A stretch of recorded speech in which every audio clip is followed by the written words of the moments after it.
Có bao giờ chỉ một lời nói khiến bạn tức giận, chỉ một ánh nhìn khiến bạn cảm thấy bị tổn thương? Có bao giờ một tin nhắn bị bỏ qua làm bạn bực bội cả ngày? Chúng ta đều từng như vậy.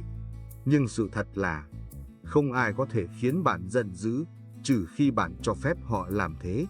Đây là câu chuyện về một người đàn ông tên là Andy. Ông sống ở một ngôi làng nhỏ bên sườn núi, một nơi yên bình, nhưng lòng ông thì không bao giờ yên. Andy nổi tiếng vì cơn nóng giận. Nếu vợ quên cho muối vào thức ăn, ông hét lên. Nếu đứa trẻ cười đùa ồn ào ngoài sân, ông sẽ mắng chúng. Nếu con bò lạc vào ruộng nhà ông quát ầm lên như sấm. Ông tin rằng thế giới này là vấn đề, không phải tôi. Còn vợ ông, Amina, luôn nhẹ nhàng nói: Andy, tại sao anh lại để những chuyện nhỏ nhặt khiến mình giận như vậy? Ông đáp với giọng đầy tự hào: vì người ta phải biết cách cư xử. Nếu họ không tôn trọng tôi sao có thể bình tĩnh được? Ông không biết rằng mỗi lần nổi giận, ông đang trao quyền kiểm soát cảm xúc của mình cho người khác. Và từng ngày, ông sống trong vòng lặp của giận dữ và hối hận. Một sáng mùa hè, trong làng xuất hiện một nhà sư. Ông mặc áo trắng giản dị, gương mặt bình yên như mặt hồ không gợn sóng.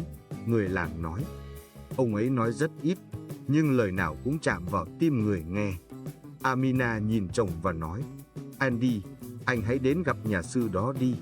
Biết đâu ông ấy có thể giúp anh. Andy bật cười khinh khỉnh. Một ông sư thì biết gì về cuộc sống này. Ông ta đâu có phải đối mặt với kẻ ngu ngốc mỗi ngày như tôi. Nhưng hôm sau, khi đang làm việc ngoài ruộng, đứa con trai của hàng xóm vô tình làm gãy một công cụ của Andy. Andy gào lên, tiếng ông vang cả cánh đồng, đến mức bầy chim bay tán loạn. Cậu bé sợ hãi, khóc chạy về nhà. Chiều đến, Andy ngồi một mình. Ngực ông nóng ran, tim đập mạnh. Nhưng điều kỳ lạ là, sau khi trút giận, ông không thấy nhẹ nhõm mà thấy trống rỗng. Đêm đó, ông trằn trọc, khi mặt trời chưa mọc, Andy lặng lẽ rời nhà, bước đến gốc cây đa nơi nhà sư vẫn ngồi. Ông đứng đó rất lâu, không biết nên nói gì. Cuối cùng, Andy cất tiếng: Thưa thầy, con mệt rồi.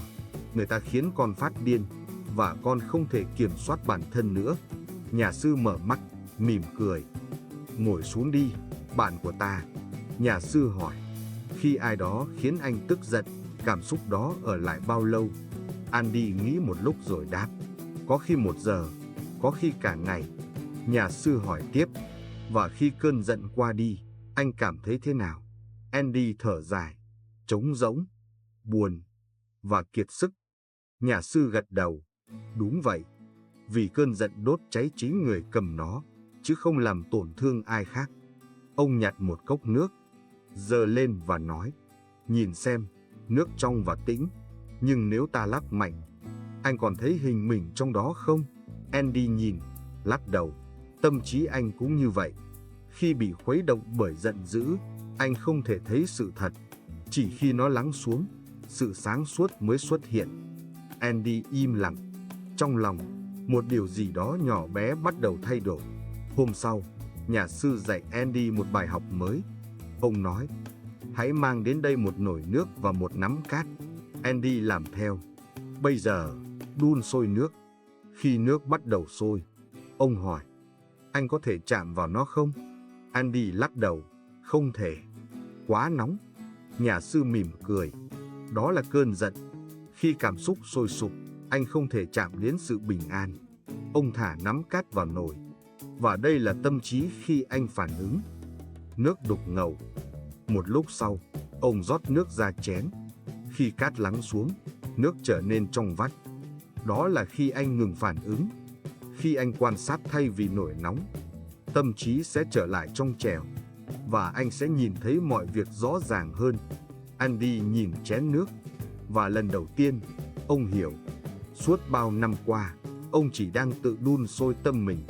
Từ hôm đó, Andy bắt đầu thay đổi.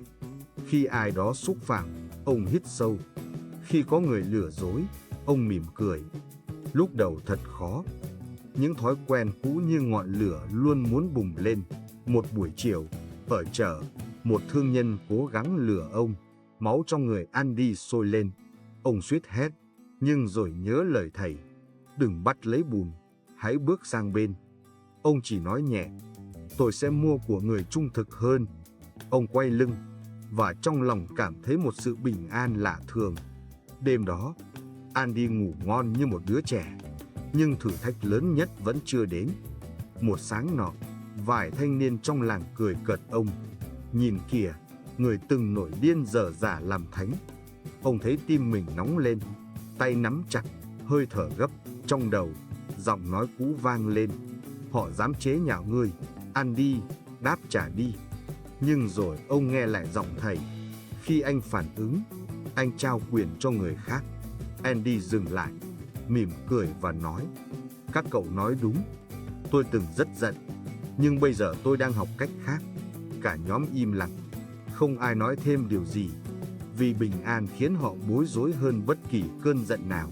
Nhiều năm sau, Andy được gọi là người bình tĩnh nhất làng. Khi có ai đó buồn bực, họ tìm đến ông. Ông thường nói, bình an không đến từ sự yên tĩnh bên ngoài, mà từ sự tĩnh lặng bên trong. Một cậu bé hỏi ông, chú Andy, người ta có làm chú giận nữa không? Ông cười hiền. Thỉnh thoảng họ vẫn thử, nhưng nếu cháu không phản ứng, quyền lực của họ tan biến. Ông nhìn lên dãy núi xa xa, nói, cháu không thể điều khiển gió, nhưng cháu có thể học cách điều khiển cánh buồm. Rồi ông khẽ mỉm cười. Khi ta ngừng phản ứng, chính là khi ta bắt đầu thật sự sống. Giọng kể dừng lại vài giây, chỉ còn tiếng suối chảy và chim hót. Rồi giọng cuối vang lên nhẹ nhàng. Chúng ta không thể ngăn người khác nói những điều khiến mình tổn thương, nhưng ta có thể ngừng trao cho họ quyền lấy đi sự bình yên của ta. Mỗi phản ứng là một sự lựa chọn. Mỗi phút bình tĩnh, đó là một sức mạnh. Người kiểm soát được phản ứng của mình chính là người kiểm soát được cuộc đời mình. Nếu câu chuyện này chạm đến trái tim bạn, hãy nhấn đăng ký kênh Mỏ Vàng Tri Thức để mỗi ngày bạn lại tìm thấy thêm một mảnh bình an trong chính mình.